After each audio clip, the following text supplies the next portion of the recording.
ক্ষমতায় কেউ স্থায়ী হয় না, হোক না সে হাসিনা কিবা রেহেনা, চেয়ারটা চিরকাল থাকে না।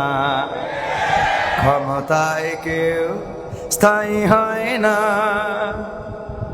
মুজিবুর বেশি দিন থাকেনি, জিয়াউর কেউ তো রাখেনি। মুজিবুর বেশি দিন থাকেনি, জিয়াউর কেউ তো রাখেনি। এরশাদ চলে গেছে পৃথিবী ছেড়ে, এরশাদ চলে গেছে পৃথিবী ছেড়ে, কেউ আজ তার কথা কয় না। ক্ষমতায় কেউ স্থায়ী হয় না, হোক না সে হাসিনা কিবা খালেদা, চেয়ারটা চিরকাল থাকে না।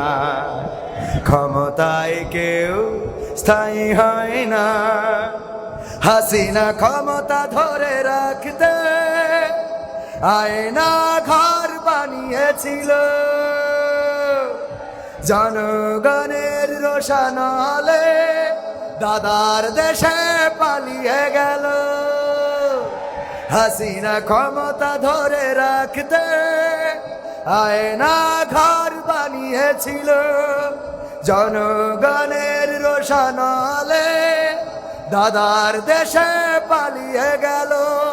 ডিবি হারুনের পাশে আর, ডিবি হারুনের পাশে আর পরিমণিদের দেখা যায় না। ঠিক তো?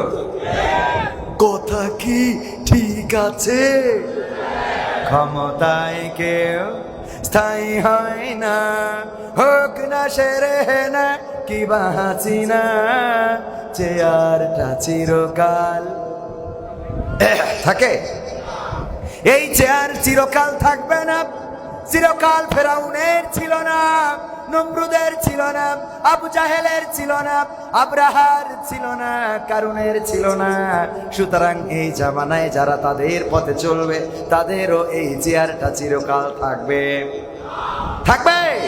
তাদের পতন হয়েছে ক্ষুদ্র ক্ষুদ্র জিনিস দিয়ে, নমরুদকে মশা দিয়ে আল্লাহ রাব্বুল আলামিন বিদায় করিয়েছেন, ফেরাউনকে পানিতে চুবানি খাইয়েছেন, আবু জাহেলকে মাছ এবং মুয়াজ দিয়ে আবু জাহেলকে দুনিয়া ছাড়া করেছেন, আব্রাহাকে আবাবিল পাখির মাধ্যমে দুনিয়া ছাড়া করেছেন, আর আমাদের দেশের স্বৈরাচারকে দুধের শিশু দিয়ে দাদার দেশে পাঠিয়েছে।